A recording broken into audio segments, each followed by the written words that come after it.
1976, si Tatay Pepe nagduklok ng biro ng barangay dito ang pag-aari ng mga ano yata yung Cybels yata yun yari. Ngayon, nung nagpagawa ngayon siya dahil ng sarili natin ng biro ng barangay. Ang yan na nagsimula niyan, yan, nilagak niya dito, dun una yan sa kanto, iniprosisyon, yan, ganyan. Parang yan, yung gagawin natin ngayon, ganun ang simula niyan. Yan, si Tatay Pepe nagsimula. Sana tuloy-tuloy ang biyaya sa amin, sa lahat ng mga pamilya. Gabayan niya kami lahat. Saka yan, may sakit, dapat niya kami. Sa susunod pa na henerasyon, tulungan niya yung mga mamamahala na para hanggang masaya. Tuloy-tuloy ang saya.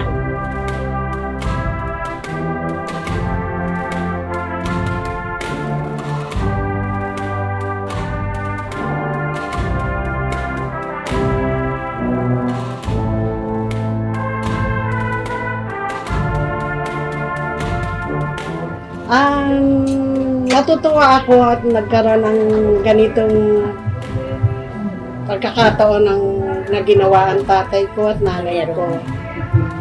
At sa lahat ng mga anak niya na laging nandito pagka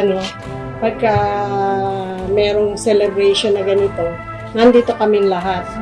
Kaya masaya naman na nagkaroon ng ganitong celebration.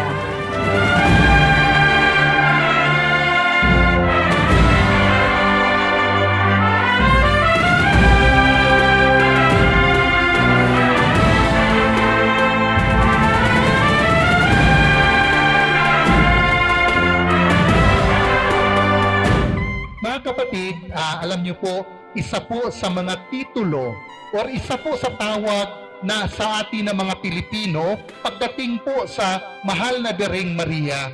Simula pa po sa panahon ng Espanyol, ang mga Pilipino daw o ang bayan ng Pilipinas, ito yung tinatawag nating sa Espanyol, Pueblo Amante de Maria.